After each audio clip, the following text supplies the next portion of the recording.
Sadly, this is going to become a pattern. Yes, creativity in anime is under attack again. Another season, another controversy, another horde of NPCs watching something and not liking it, and instead of not just dropping it and not watching it again, because they're just not programmed to have the autonomy to think for themselves enough to do that, they are kicking up a storm about it to try and get rid of stuff like it instead. Well, at least if I can't think of any content for my channel, I'll always have these retards to shut down every season. So I guess thank you for giving this dead channel something to talk about. So yeah, Rising of the Shield Hero is getting shit on because it has false rape accusations and slavery in it, because they're just too controversial and they say too much about real life issues and they're bad for women victims and they're incel fantasies and it's slavery apologist and whatever the fuck other inane bullshit these people come up with. I guess let's just jump into exactly why it's retarded judging and shitting on works of creative fiction because of parallels to real world controversies, and that censoring to tiptoe around such possibilities will sterilize all creativity and originality out of anime.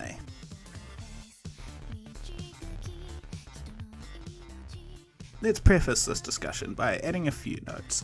This was one of the anime adaptations I hadn't at least read the manga adaptation of first, and it's not something I was planning on watching, but when I heard about this I did exactly that. So that means basically I don't know what's going to happen in the future, and I'm not exactly a fan of it like I was Goblin Slayer, but it's still important to talk about.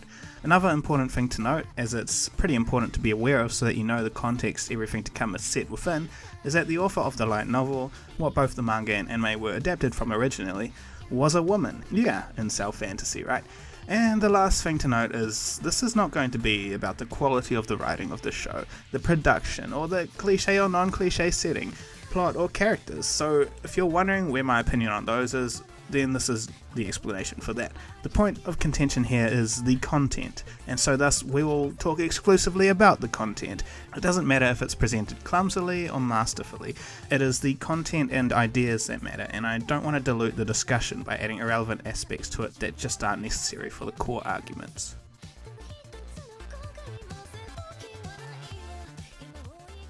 So, the false rape accusation.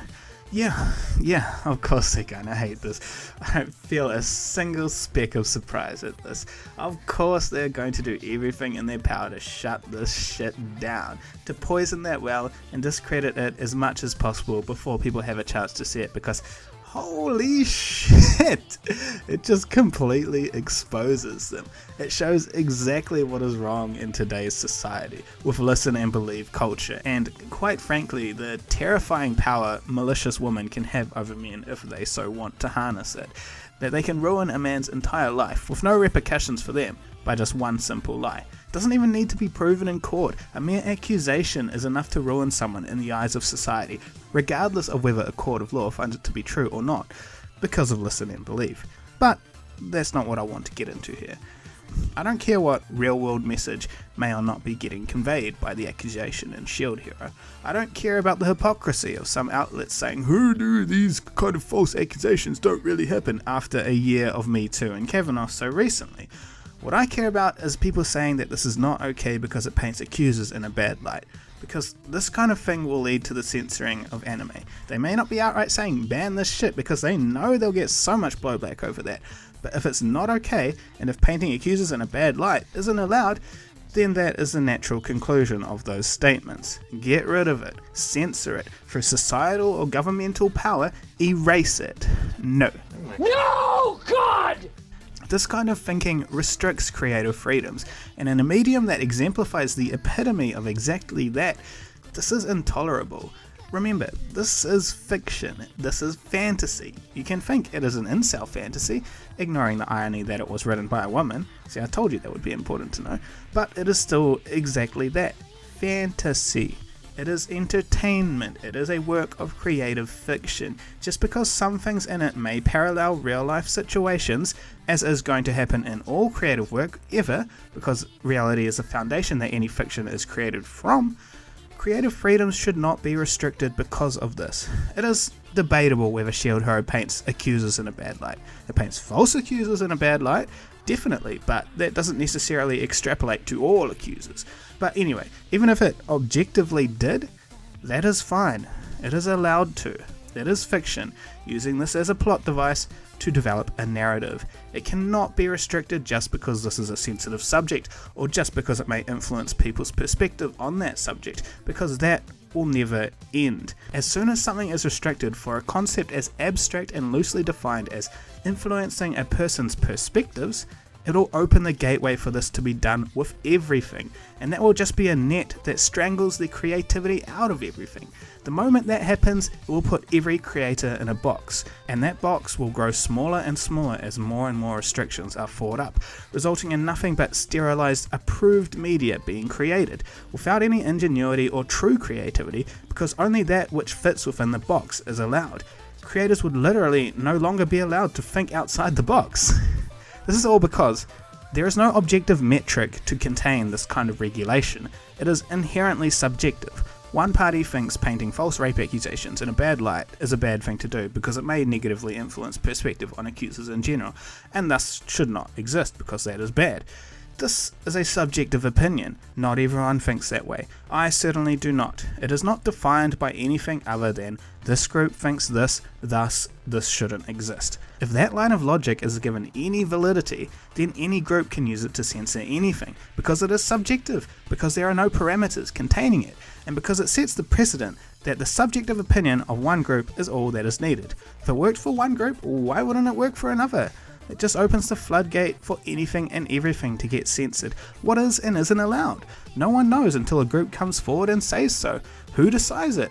Well, whoever the hell wants by the looks of it. What is the standard to judge everything off here? I know the kind of people that I'm talking about here would boldly put their own names forward as the ones to be the great judge that decides all this for everyone, but ignoring those delusions of grandiosity, the results are there are none. It is not a line of logic that can be used to set down objective standards and judge everything to the same degree. It is an inherently subjective standard that varies on an individual level that would expand exponentially if allowed, and with that expansion, tighten and restrict creative freedoms by an equal amount.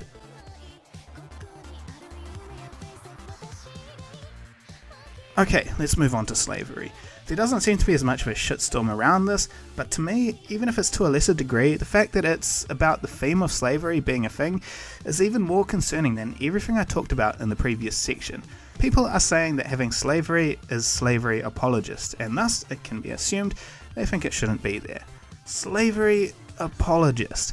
Are we not allowed to have historical themes in fiction anymore? Can we just not have historical fantasy or fantasy with historical elements because history is pretty shitty in general compared to today's first world societies?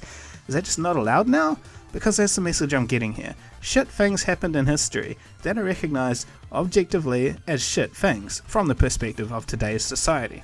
Slavery is one of those shit things. If slavery isn't allowed because it is shit, are we not allowed anything shitty from history? Because of course we can't just put slavery on a pedestal and just randomly decide it's only this we can't have and everything else is okay. No, it's just like what I outlined in the previous section. There's no metric to define what is and isn't allowed if slavery isn't allowed, and thus this will naturally extrapolate to all the shitty things in history. And so the result is, if we go along with these people's argument, then we can't have themes about shitty historical things in our fiction. What the fuck? This is so much more concerning to me because it's not just a very specific single event that had a lot of political controversy surrounding it, which predictably made people upset. It's a fucking general theme, an entire category of ideas and things that risk being censored now. Historical elements, no matter how shitty they were for the people that lived during those times, are fundamental to world building in so many different settings, defining the tone and the time zone of the work of fiction, showing how the society is uniquely different from what we have today, and for something like slavery, showing how the moral compasses of the characters are different from our own today. To remove these isn't just to remove a specific event in the piece of work, it is to remove parts of the very setting the work is built within, to remove the building blocks upon which everything else rests. The problems with the rape accusations were that it would escalate from there and create an infinitely growing number of hoops for the author to jump through for their work to be allowed. But this removes the very platform on which an author can even build their work, so they don't even get the chance to jump through those hoops in the first place. If shitty things from history can't be used, it makes works like Otomi Sensor, a manga set amidst the Christian Crusades. Pretty shitty time in history. Impossible, because that's fundamentally what it's built off of. Or something like Kusuriya no Hitorigoto, a manga about a girl forced to stay in the harem of the imperial court in an ancient Chinese dynasty, making her basically a sex slave in waiting. Another shitty thing that would not be allowed because she's bought and sold without any care for her own will. And while it's the most crippling for historical fiction, don't think it's just exclusive to that. The list is endless and just cripples creativity from the ground up. It makes it so you can't even choose a setting to base your fiction off and then start jumping through the hoops of what events you can and can't choose. No, you don't even get to that part with this level of sterilizing. Now, a counter argument to this could be that it's only not allowed because it portrays slavery in a good or neutral light, or it at the very least doesn't specifically condemn it and say, oh, look, slavery, bad. And no doubt that's probably what some of these people want. They'll say, no, of course we don't want to censor historical themes. You just have to make sure you condemn the bad things. You have the moral duty to point out they're bad so people don't get the wrong ideas. Okay, let's break this retardation down into two parts.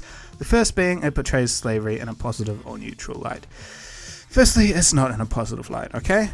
It looks pretty damn shitty, unless you think the rows upon rows of suffering creatures, the terrified, adorable raccoon lolly, and the random slaves in the background getting beaten on the side of the road are positive things, and that will make someone go, yeah, damn, fuck, slavery looks pretty cool, man. I wish I lived in that time. If you're thinking that, I suggest taking a look at your own moral compass before trying to condemn anyone else. But okay, even if it was portrayed in, say, a neutral light, as the shitty historical things in many manga and anime usually are, including some of those I listed just before, this is not a bad thing in any way.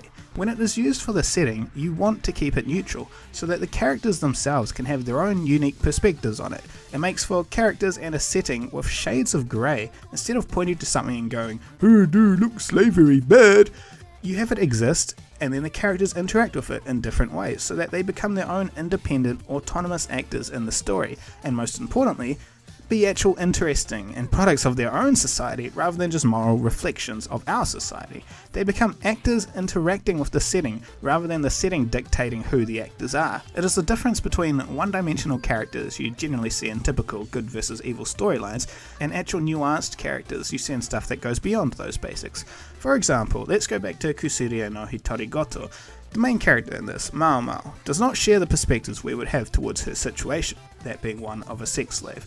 And it makes her a truly unique character. She doesn't just condemn everyone in control of her and go, woe is me, I have no free will in determining my own fate, I hate you all, fuck you bitch. No, she adapts to the situation and makes it work for her, so much so that she earns the respect of her peers and masters in the harem, and even makes one of the ones responsible for her captivity fall in love with her, and who later buys her outright, which she is actually ecstatic about, and which all makes sense because even though we would see our freedoms being taken away as one of the worst things that could possibly happen to us, this is normal in the society presented to us in this manga, and even something that is desired by a lot of the characters because while they don't have freedom, they do have a cushy life much better than that of the peasants. Now, of course, according to the logic of these people complaining, we can't have this because shitty historical things are bad and they're apologists, and holy fuck, a sex slave that's actually happy about being a sex slave? Fuck no, we cannot! So yeah, that's the video. I could talk about this for longer, but it has to end at some point. So here it is. The message to take away from this: don't let SJW bullshit infect anime. Push back against it wherever you see it, because this will ruin anime if it's allowed to run rampant like it is in the gaming market, like it is in the comic book market, like it is in Silicon Valley, and like it's wanting to do in anime. I'm done for now, but I guess we will return to this next season when, I don't know, Kimetsu no Yaiba airs and it's about a guy protecting his sister, and they read that it's the classic damsel in distress stereotype that denigrates the holy beings that are women, and that's just one of the worst things you can possibly have.